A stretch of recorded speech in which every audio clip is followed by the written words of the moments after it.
What's up? It's your boy Los. You are watching the Community Leaders Podcast, and today on the podcast we have Angelica Green. So, what's up, Angelica? How you doing? I'm good, Los. How are you?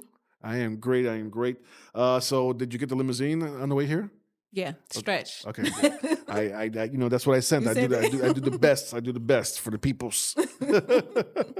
I'm glad you're here. I'm glad we're going to get a chance to talk about you and what you do and what you do for the community. So, can you let the people know your name and what you do? What do you do for the community? My name is Angelica Green, ANGELICA GREEN. I work with people with disabilities for the past 22 years. I'm an advocate and I teach teachers. I'm an elected official, 25th Police District Councilwoman. Okay. I am a Community Leadership Fellow. Okay. I'm also the president of the Flava Park Advisory Council, Okay. president-elect for the Chicago Peace Syndicate Rotary, and I sit on several boards. I'll just say that. That's a Yes. lot. So, what does your day-to-day look like? My day-to-day, my everyday work is going to Misericordia, working with people with disabilities that I love, and serving my community. And no 2 days look the same for me, depending on where the need is, what calls I have to answer, what meetings I have to attend. Okay. But it's service. My day looks like service each day. Everything I do is service. Awesome. Is that what you always wanted to do? Is this kind of service you're doing now? No. No? I had no idea. No, no, not at all. I owned a daycare Okay. in 2012, and that's always what I wanted to do: take care of kids, have a lot of kids. That didn't happen for me. I didn't get married. I have 3 beautiful children. Amen. That I'm very grateful to God for. Every day I thank Him. But I wanted to have like a lot of kids. I didn't have a lot of kids, so I wanted to foster, and then they said you got to give them back because the goal is to make sure they reunited with their parents. So I was like, oh no, that's not for me. So I opened up a daycare. But along those lines, I was still at Misericordia, and I kept getting promoted at Misericordia, and I stayed there because I love it, and my heart is there. And in 2020, but I've always been in community. I have Proactive Youth, which is my non-for-profit where I expose kids to different things outside of the community, like going to museums. We go to weekly outings, primarily in the summer, the weather permits, but just exposure to different things outside of what they see day to day. Okay. So what do you do the work you do? What makes you do the work you do? I mean, you're working with some children or people in the hospital, I believe, right? It's a hospital. It's a rehab center. No, it's Misericordia is a non-for-profit Catholic organization where we serve. It's like Disneyland of people with disabilities. We have babies to adults from very mild to severe disabilities, and we advocate for them. We have like a social center, a bowling alley, like therapeutic service. So it's and so what I do is help teachers develop and create their curriculums for people with disabilities. When they graduate high school, they don't necessarily go to college. So we have teachers and instructors who take that from once they graduate high school, like that's their college, and just get them work readiness for people with disabilities, advocating for them. And so I make sure that those lessons and developments are uniquely designed to those individuals. That's awesome. But then you work with kids. You work with kids as well, where you're taking them in the summertime. You're taking them places. So where do you get this from? Where do you get this heart from to do this? God, like I always had a community knows. Like seriously, when I was growing up, I lived on Menard in Division on the west side, and we always like everybody on our block knew each other. We like fake cousins or whatever. Like we cousins from forever, like to this day. But when I look at our community now, like our kids, they don't really know one another. They wasn't really looking out for our seniors, and the seniors wasn't really, I wouldn't say wasn't looking out for them, but it's such a disconnect because it was just a disconnect, and it was disheartening. So I wanted to make sure that the kids in our neighborhood knew, like, no, these are your aunties and uncles, or, but like that they look out for them and they look out for each other. So just making sure that they are connecting, but exposing them to things outside of the block. Okay. Yeah. Okay. So you're saying God is telling you to do this? God, I don't know. I've always wanted to serve. Like I always like helping people. I always like helping people and being there for people and seeing what can I do to help. So this has always been you? I think so. Okay. I think so. Awesome. That's I love it. I love it. So you said you also work for a police district something.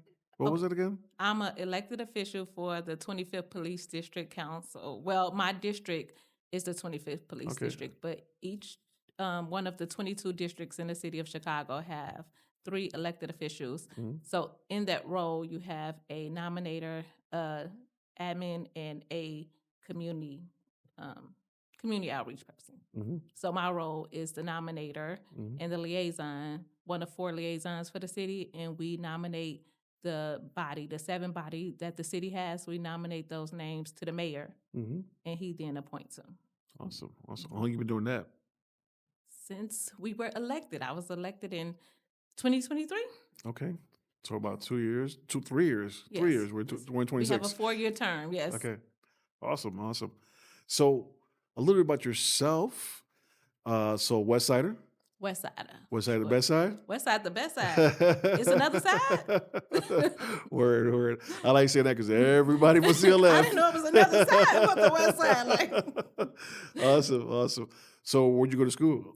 I went to, oh my goodness, I went to a lot of different schools. Okay. For high school, for grammar school, it was John Hay, Uh-huh. best school on the West Side. Then for middle school, which is now a high school, I went to Michelle Clark, which was the Michelle Clark Eagles. Okay. And then for high school, it got a little tricky. I started off at Austin for a minute, but I got into a lot of fights. Okay. And then, so I was in like a lot of schools. So my mama sent me to Iowa with my sister, and that's where I You graduated. went to Iowa, the state. Yes. Okay. So you left the whole state to go to Iowa Talk to my mama. because, Like, because you're a fighter. You're Rocky Balboa. let me tell you, I never like bullies. Uh-huh. Like I never like people Uh-huh. to pick on other people. And I never got into a fight that was my own. Like I can honestly remember that. Like every fight I got in was somebody else's fight. You were sticking up for somebody. I hate seeing people getting picked on. I hate seeing people who I work with people with disabilities now, like them my people. You know, like Okay. that's my people, and like, you know, people who are less, you know, where people might think as less or like under, I don't know, those are my people. Like I feel like Yeah. I always want to advocate. Yeah. I'm passionate about advocating for people who might not be able to advocate for themselves. So yeah, I got into back to that. I got Okay. into a lot of fights, but Okay. it was never my own. Okay. And I was the shortest one, but yes, I was the toughest one because I would pick up something. Okay. And that was high school. That was high school. That was high school. So after high school, what did you do? I went to Western Iowa Tech, which is a community college. Uh-huh. Shortly after, and I went for child development, where I got further my education. I came back here, and I didn't come back here until after I had my kids. In between there, I had kids. I had 2 children. So before you came back to Chicago, you had 3 kids. I had 2. Yeah, 2 kids I had 2 in Iowa. Yes. Okay. Both of my children were born in Iowa, Okay. and my son was born with sickle cell disease. Okay. So that's what brought me back to Chicago. Okay. Because in Iowa, we were like flies in milk. You know, I tell you that. So they did not know sickle cell is a disease that only people of color can get. Now, if you're in Africa and you catch malaria, you know, it's going to save you. But here in the States, you know, it can be very critical. And for my son, he spent a lot of his life in the hospital. So Yeah. I came back here and I found Larabita Children's Hospital. And that's how I stumbled on Misericordia. So I guess now I know it's not stumble. Now I know that God put me there. Yeah, but I always said, like, I stumbled on it because I was on the internet and I was like, I need a job if I'm going back. But God put me there. Yeah, just like God put me as a district council and in the community in CLF. And it's like my steps have been ordered, and I see that now. Word. So on the west side of Chicago, what do you see that's missing in the west side of Chicago that you would like for it to be implemented? More mental health services. I would like seniors who are losing their homes to be able to keep their homes. I would like our youth who don't necessarily feel welcome in spaces to feel welcome in spaces, especially those spaces where people have received funding for them to be in, and they necessarily don't have those doors open for them. I would like to see our seniors be able to age gracefully and peacefully without crime or feeling like they may be harmed if they go into their community. I would like to see police treat community members like they treat CEOs. no matter what color they are, no matter what they look like, no matter what their background is. I would like to see people who like feel like they want to wreak havoc on our community. I would like to see them hold themselves accountable, just like I want to ensure, police are being held accountable. So it's a lot that we need on our West Side. I would like to see more people get jobs, careers, trade schools. I can go on and on. I can go on and on. I would definitely like to see more trade schools come back for our young folk who may feel like that college is not for them. I would like our young people to be more involved with civics and to know more about the power of voting and their voices to be heard and utilizing it. Yeah. So how would you help in making that happen? Or how are you making that happen now? So it's like right now I'm in spaces and I make sure that when I'm in spaces, everyone else can come. So if there's a door open, if there's an opportunity, if there's not an opportunity, we can create them. Like with this role as district council, we work on restorative justice and making sure there's like court, trying to work with restorative justice courts coming back into our community, so people who have young folks who have gotten in trouble necessarily don't have to be the end of the road for them. But also like sitting on the board for the food co-op where we don't have a grocery store, but like, hey, we're gonna have one where the community owns it, and different things like like starting park advisory, our programs for our youth. I started a track team at La Follette Park. That's cool. So like wherever I see a need, I try to make it. I want to bring the CARE project to the 25th district where instead of like 911 being called for so many things, that there's social workers showing up when it's a mental health crisis and people are getting the right services opposed to going to jail. Yeah, I actually met two of them. I was getting some coffee, and I thought they were paramedics, but they were not. Right. And they said, no, we're the CARE. And I'm like, what is that? And they broke it down to me. I'm like, that is amazing. I love that. We need more of it, though. Yeah. There was only two of them for a whole little region. Yeah, it's not enough. Yeah. It's not enough. So people are, I go on a whole thing right about that. Like one of the things I'm working on is, we work on policy and initiatives. That's part of our job. And one of the things I'm working on is officer wellness and ensuring that as we ask more officers to come on the force that are Black and brown, that we give them the tools necessary to be successful, because Chicago has a high rate of officers who die by suicide. And I want to make sure that as we ask them, like, we need y'all to come on, because we need officers in our community that don't over-police us, but they understand. And when they come on, we need to make sure that they have the tools to be successful. But I'll rant. Come on now. No, it's good. So good stuff. I'm loving it. I'm loving hearing this. So you've been in CLF for about 3-4 months now? No, since last August, right after my birthday. Right. August, September, October. Okay, yeah, it was longer. We went to the Global Leadership Conference. And when I tell you, I have not stopped talking about this conference, the exposure, I didn't know what going into. I know a lot of people that are CLF alum, and I was like, I don't know, like, I want to do it because I see like they always talking about like, oh, it's wonderful, it's great. But I was like, okay, what else? And I was like, okay, well, I know it's about. And they told me, but I didn't think it would blow my mind the way it's been blowing my mind. And it's something like they weren't able to explain it. They were just like, oh, it's great, you're going to love it. I'm like, but what?